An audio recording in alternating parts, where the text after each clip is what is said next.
We're here at Voxxed Athens, and I'm with Barbara and Theodore, who gave a talk about security. So I just want to ask you a starting question. You talk about security and novel web apps. What do you mean by a novel web app?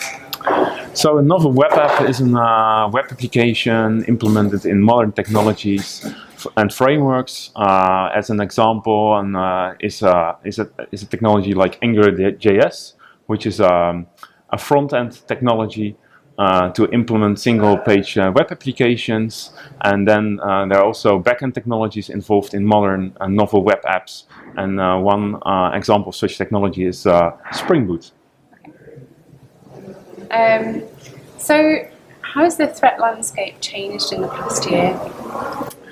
So recently we have seen an increase in the number of ransomware attacks. Yep. So last week we have seen the WannaCrypt ransomware attack.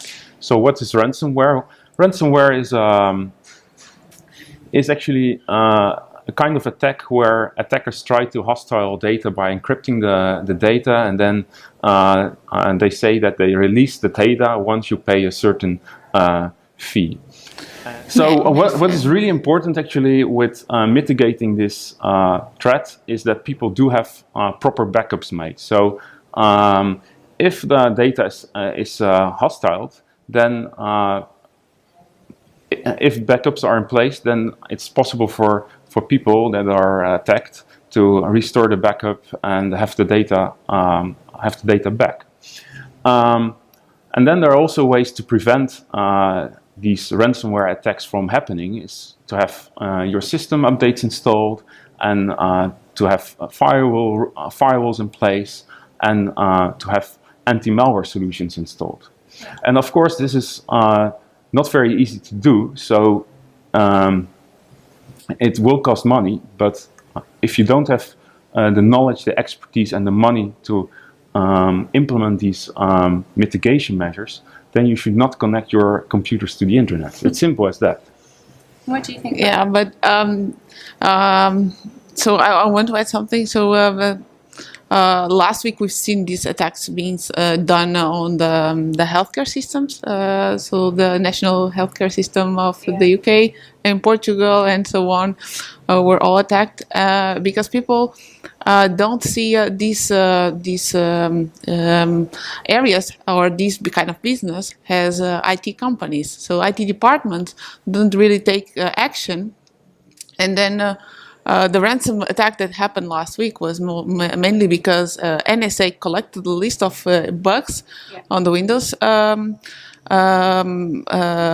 operating system, and then they used these leaks. So there was a leak of this list of vulnerabilities that lead to an exploit, and these people that do these kind of things, I don't consider them hackers. For me, they are criminals because they do it with the purpose of hurting someone and getting some money back. Yeah.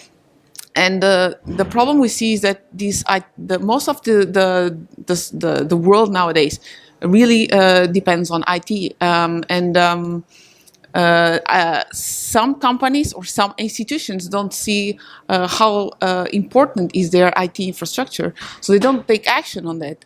And then what happens is that they don't do updates often. They don't care about security because as long as the functionality is there, the system keeps working until the day that something like what happened last week happens. Yeah. And so you talk about sometimes frameworks provide a lot of support for security, like you mentioned Spring, for example. Yeah. Is there anything that they don't cover? Well, so maybe we can continue a bit with the threats. Yeah. Another emerging threat we see is actually that vulnerabilities such as cross-site scripting are still very prevalent, and these are actually quite simple problems, and but with disastrous consequences, because these vulnerabilities enable attackers to inject JavaScript in a web application, and if the web application handles sensitive data, then, for example, in the browser, then by injecting the JavaScript, the sensitive data can be sent to a server which is under control of an attacker. So it's really important to prevent cross-site scripting vulnerabilities in web applications. And fortunately, we have seen that frameworks now by design support the prevention of these vulnerabilities, but sometimes